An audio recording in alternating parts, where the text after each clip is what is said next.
Nice to see you all here. Good afternoon. Can you all hear me? Good afternoon. There we go. I'm Abigail Wolfe, my husband Michael Mariani, and 24 years ago, Michael's brother was killed by a gun in an armed robbery of his jewelry store. Our son is a police officer. He was on the NYPD, and now he's out in Seattle. And we worry about him every day. So we're here. And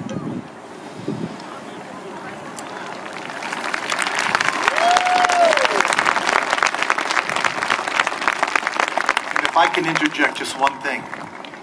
Please don't, students, please don't let anybody tell you you're doing the wrong thing or that you're wasting your time. Don't let anybody tell you, because they will try to tell you that. This is your right given to you by this country to peacefully protest when you do not approve of something. It was given to us by our forefathers. Don't ever let anyone talk you down.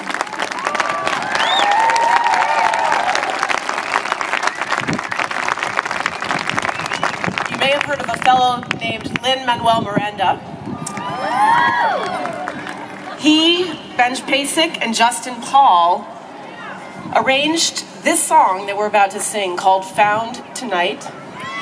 It's a mashup of songs from Hamilton and Dear Evan Hansen, and they made it free and available for everyone to sing specifically today at rallies all over the U.S. And I happen to know that Lin-Manuel and Ben Platt are singing it in Washington today. So we want to dedicate this to all the kids who are here today.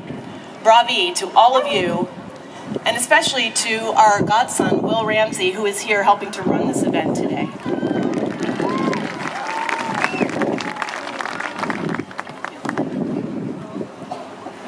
We may not yet have reached our glory, but I will gladly join this fight. And when our children tell their story, they'll tell the story of tonight. They'll tell the story of tonight. Tonight.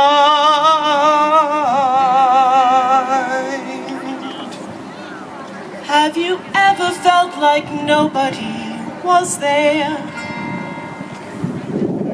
Have you ever felt forgotten in the middle of nowhere?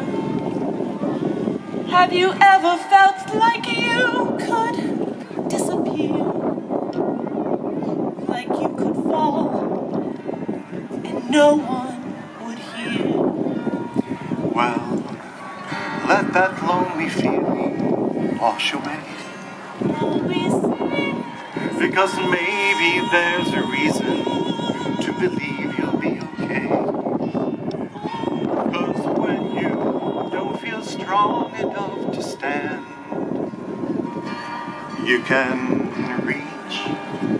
reach out your hand and raise a glass to freedom, something they can never take away, no matter what they tell you. Someone will come running to take you home. Raise a glass to all of us.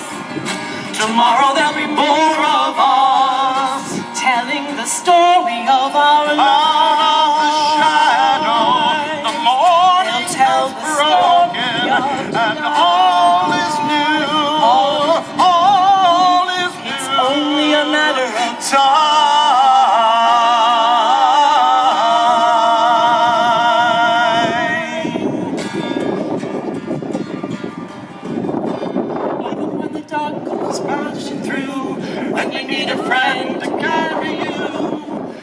Broken on the ground, you will be found. And when the sun comes shining in, you'll reach up and you'll rise again. If you only look around, you will be found. And when our children tell their story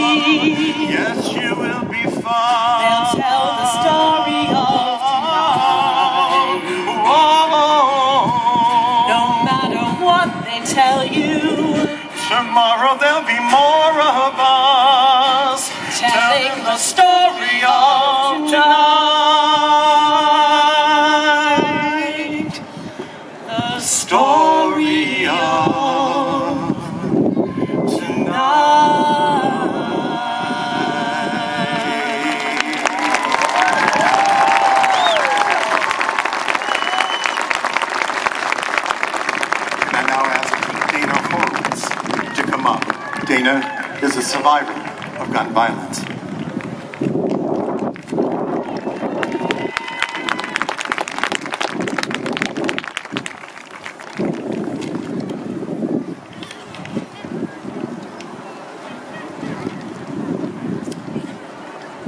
When I was a 16-year-old high school student back in 1992, one of my favorite people in the world was my father, Bruce Horowitz.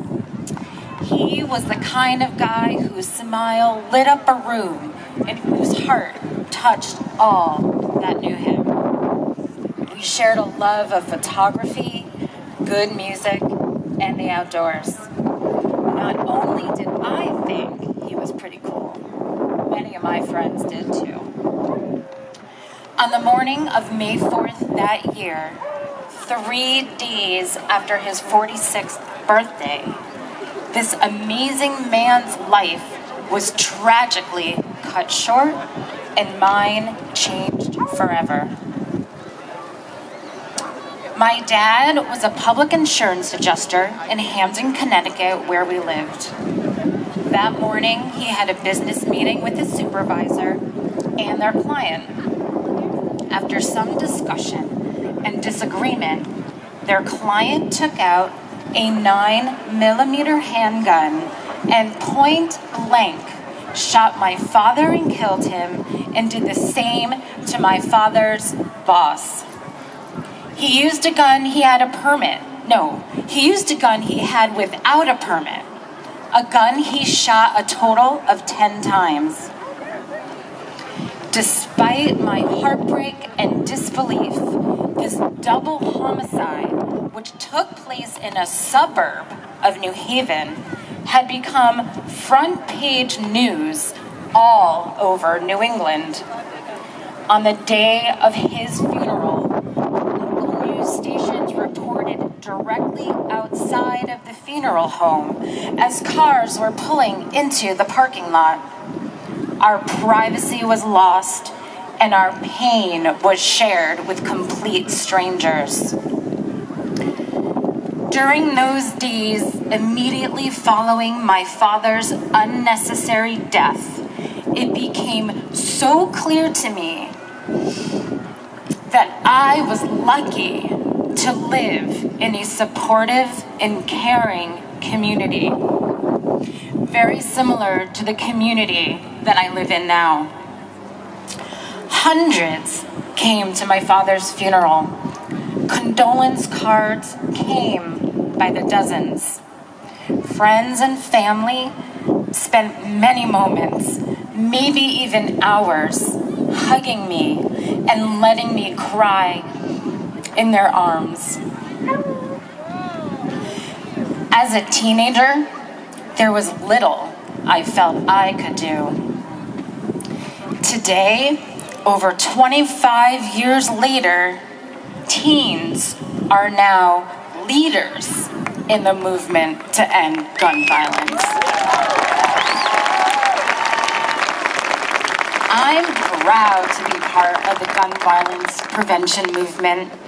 I'm proud to be speaking at a teen-led march, which is not only taking place here in Stamford, but in over 800 locations around the world. Teens mobilized and found strength to stand up to the policymakers that are not fighting for common sense gun laws. Their voices are powerful, and they have empowered me to do more, especially the teens that I have heard speak today. I ask that you continue to fight for what you believe will make our communities and schools safer and stronger. Raise your voice and be heard. Take action. Educate yourself. And most importantly, vote. Speak for those who are no longer able to speak for themselves. Most of all, stand together as a community, since it is as a community that we will have the strength to continue on as I did. Thank you.